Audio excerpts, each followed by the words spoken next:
recently, 3 of my very favorite riding buddies in the entire world and I went for a little off-road ride on Lost Valley. It's not called Lost Valley after the paved section, but I don't know what it is called, so we're going to go with Lost Valley. Because we're in the middle of a pandemic and most of the trails are shut out there, those that are open tend to be a little more congested than usual as people have a lot of free time on their hands and want to get out and play and they're tired of staying at home. Now these 2 are worth pointing out because, as you can see, they're on these little tiny bikes and they have no helmet, no gloves, no protective gear, shorts. They are just about to go down that gnarly uphill that I got through, and going down it is way more difficult than coming up it. And so they ran into Nick when Nick was halfway up, and the guy is just like, "Oh, little baby hill," and they just kind of boop-a-doop, boop-boop, bopped on down the hill, no big deal, everything was fine. And we were just like, oh man, we were feeling pretty badass. I was pretty pleased to have navigated that successfully. I came around and found the cowboy stopped at the top of this hill, and it's kind, you can't really tell here, but it's kind of sandy. It's reasonably steep where I am, and so my tippy toes are on the ground, and I know that given how steep it is and given that there's some sand, I'm going to have a hard time getting started. And I was reasonably convinced that after the truck passed me, I was going to just wipe right the hell out. But anyways, it turns out that the cowboy had just sort of come upon them and they had almost taken him out apparently, because the driver was absolutely drunk, as you'll hear in a moment here, and almost took him out. So I had to tell him, there are people behind me, slow down, stay to the right, blah, blah, blah. Carries on his way. The driver then stops to talk to me, and away we go with that. Oh shit, you're a girl. I am a girl, yeah. Oh fuck, you better keep up. What's that? Are you okay? I'm fine, yeah. This is a great thing. It's just a terrible place to stop. So if I can get going again, it'll be a fucking miracle. Okay, go, hurry. Take care, guys. You got this.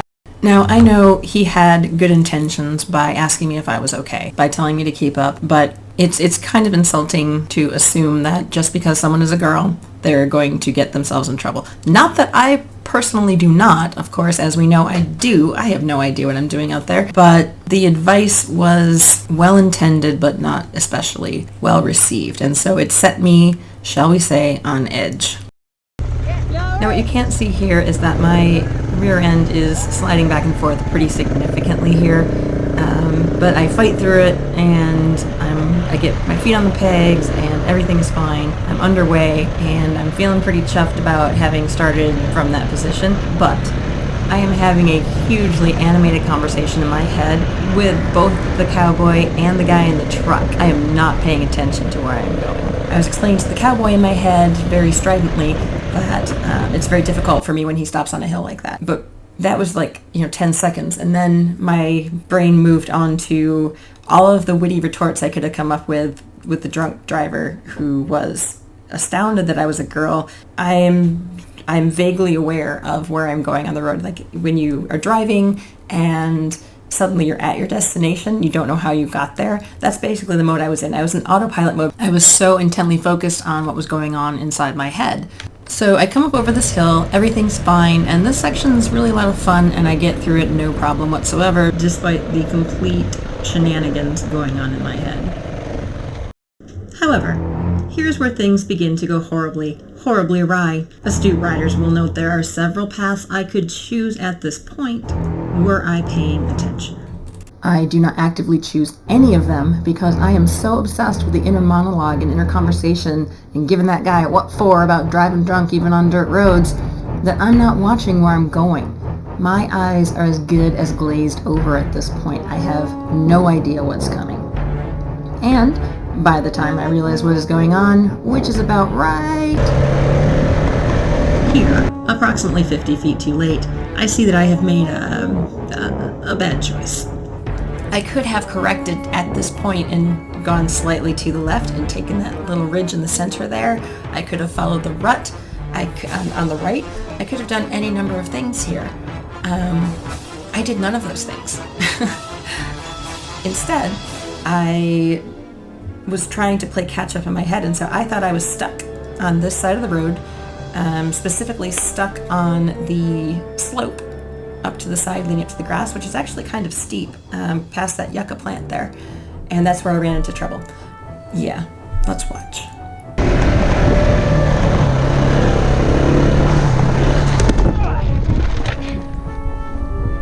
So this is not an unfamiliar sight to those of you who have watched my other videos. This is a fairly common occurrence for me. My bike on the ground with the front wheel much higher than the rear.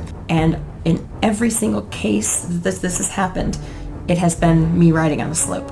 And I just don't know how to do that. I've watched the motor truck video on this so many times and other videos, and I've just completely failed to incorporate that into my body's responses and reflexes when I'm riding on these slopes. And honestly, I think it's because it's due to lack of practice and that psychological barrier that I now have. Ooh, ow. Here I have discovered that I have hyperextended my right foot. My boots did a great job protecting me from further damage. It was a beautiful place to wipe out, so I got to enjoy the view for a moment before the cowboy pretty quickly realized that I was no longer behind him, and I'm guessing he thought that I had either run afoul of the truck or had run afoul of some random other thing. I mean, Lance Corporal Chaos reporting for duty. You know, you never know what's going to happen with me. He comes back and I'm still mad. Please note that I am not proud of this, but I'm keeping it real. What happened? First of all, don't stop on a hill when I'm behind you, please.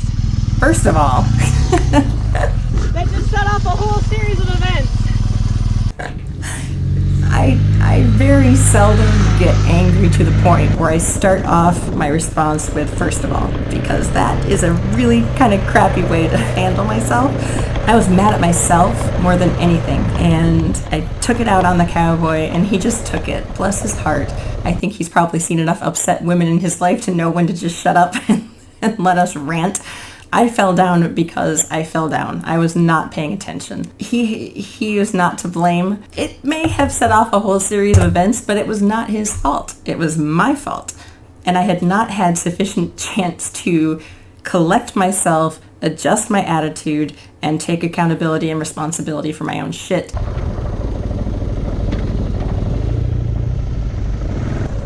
What we have coming up next is a bit of the trail that I have fallen down on both previous attempts at crossing it. It is the same situation where I fell down just a few minutes back, where I ride on a slope and down I go because my rear wheel slips out because I don't know what the heck I'm doing. The problem is this curve coming up right here. It's sandy and it's very, very cambered on the left-hand side. There are ruts on the right-hand side. I immediately have a psychological block here, and so I'm going very slowly. I'm looking ahead. I'm looking where I want to go. I've decided I don't want to go on the left side this time. I want to try something new because, as we have seen, I cannot ride on a slope, so I decide to go down the middle. My KTM has a gigantic front wheel. It'll be fine. It can navigate things that I cannot, obviously, and so I decided to just go through the middle of it and hope for the best. And, shock horror, I go through just fine. I'm looking up, I look where I want to go, I'm paying attention, I'm focused, and I'm trusting my tires and I'm trusting my machine. And I think once I got through this, successfully for the first time, something clicked in my head.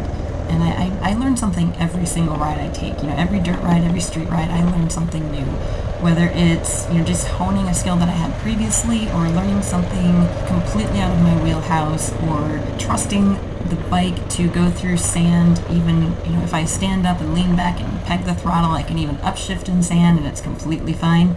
These things, they're cumulatively making me better. And after, it's been almost 2 years now that I've been riding dirt. Not frequently, but, often enough that I feel like I should be better at it than I am. So every time I kind of level up and accomplish something that I think is at a higher level than I was before, it makes me really happy, and it just makes me thirstier to get out and do it more and more.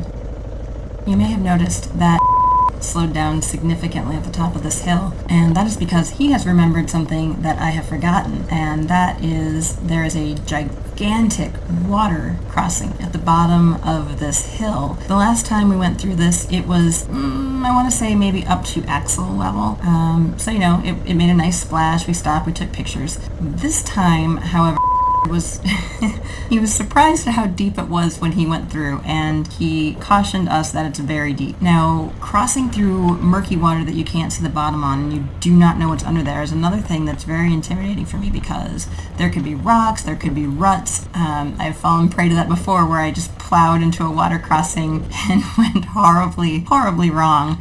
Perhaps I will insert that here. You okay? Yeah, I'm alright. Hold, stand by.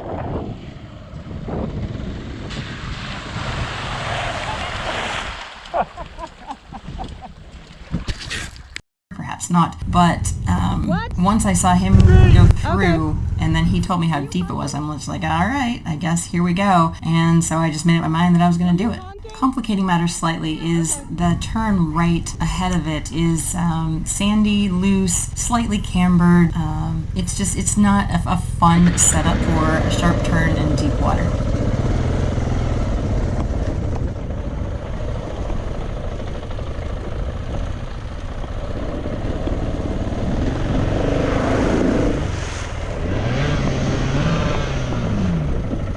As for what happened behind me with the engine revving, I have no idea what that was or who it was. I was pretty sure I was going to look behind me and see somebody just ass over tea kettle, but everything was fine.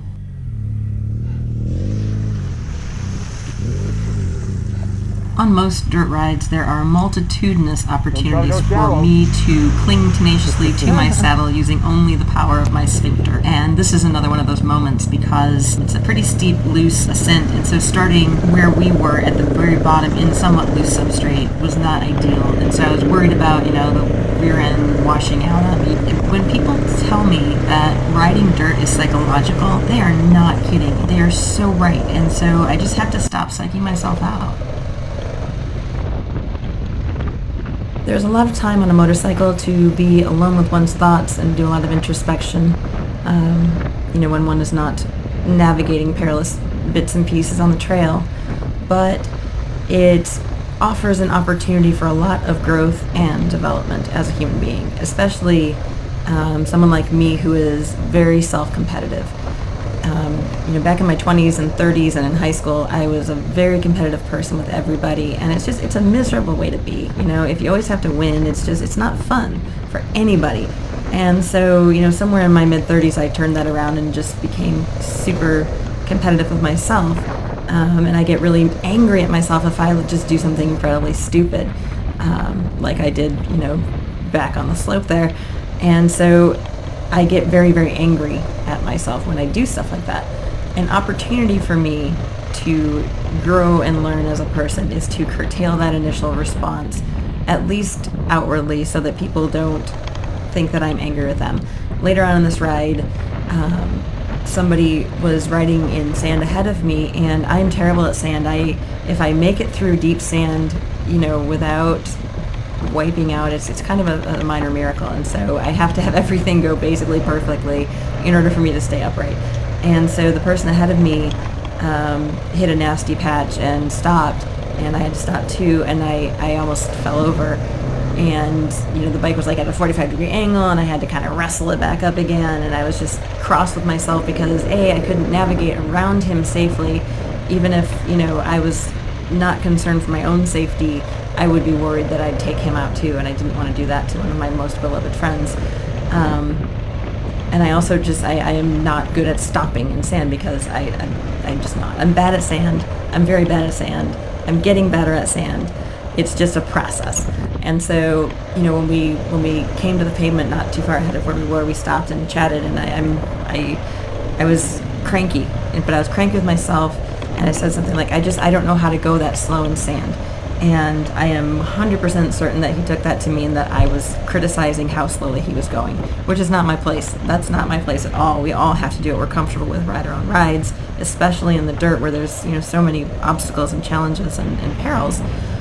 And so I feel really bad about that, and it ate at me for the rest of the ride. I'm like, oh my God, he thinks I'm mad at him. He thinks I was calling him a pussy or telling him he's bad at sand or worse than I am.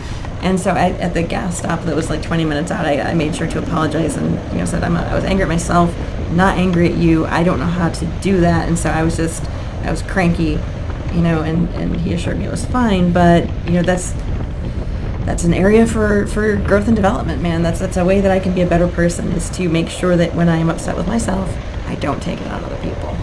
Nick had to leave us after we finished Lost Valley, but the cowboy, Wade, and I carried on up toward Idlewild and Thomas Mountain and took, I think it was called the Red Mountain Trail, something along those lines. And it was just a beautiful, gorgeous, scenic view. You can see here that it's just fantastic vistas the whole time. It's a pretty mellow trail. There were some short, sandy sections, most of which were not very deep at all. couple of, technical bits here and there, but mostly it's just like this. Mostly it's practically a fire road. And so we just had a really mellow putt up to the ranger station at the top, and then we kind of cooked it back down again. And it was on the way back down that I realized that I had leveled up that day for sure, because I was going a lot faster. I felt a lot more confident going through sandy turns, standing up. Typically, my butt is planted right in my saddle. If I have to turn and it's sandy, nope. I am butt in saddle at that point.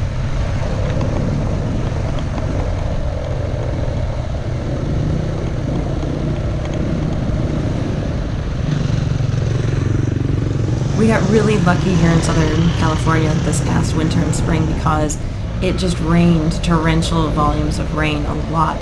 And so a lot of the trails were not dusty, they were hard packed, sand was at a minimum, and we got really used to that. And then now that we're back in towards summer again, it's just dust all the time like this. Yeah, good times, gritty teeth.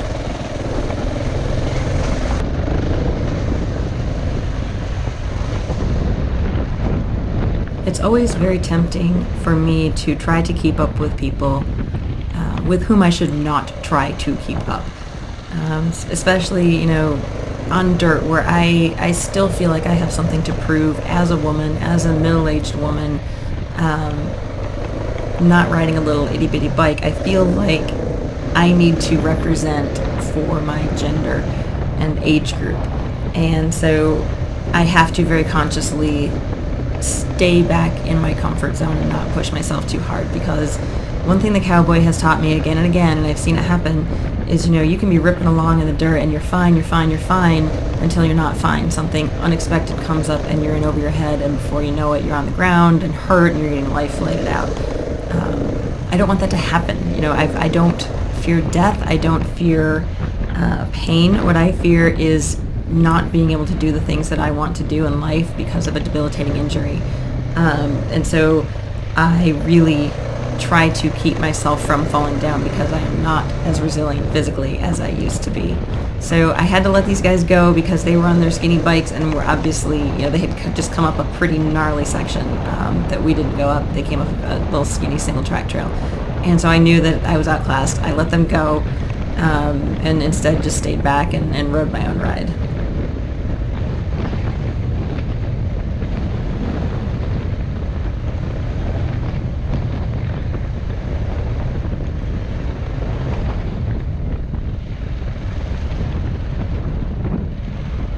So here we're passing the guys on the skinny bikes who had passed us.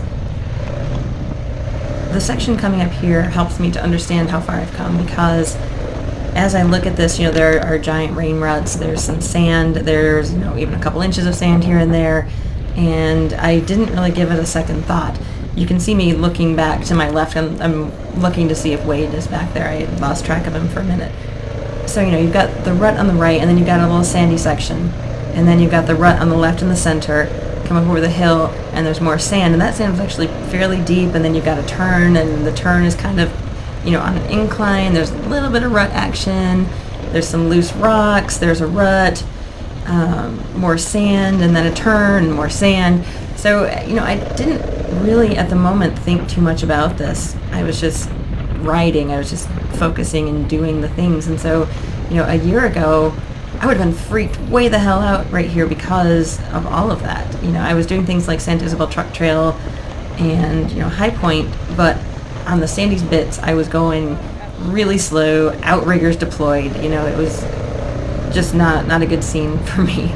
But, man, if I practice enough, maybe someday I will just get it.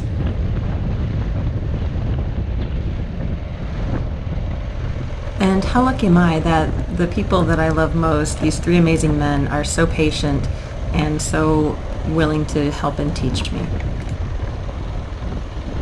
After much soul-searching and research and quiet contemplation, I've decided I'm probably putting the 690 up for sale, because it's more bike than I need. It was overheating this whole day. I keep the revs fairly high because I like that engine braking, and that overheated the bike, basically. It's too tall for me. It's gearing is too tall for me. It's way more bike than I need. It's a race bike, and I am in no way qualified to pilot it. It deserves a better rider. So what I'm thinking is I will probably get a DR650, which is much mellower. It is a tractor. It's much lower to the ground. It's still very lightweight, and I think it's just probably a better fit. Ideally, I mean, I would probably get a 250 or a 450 or a 350, you know, something even smaller than a 650.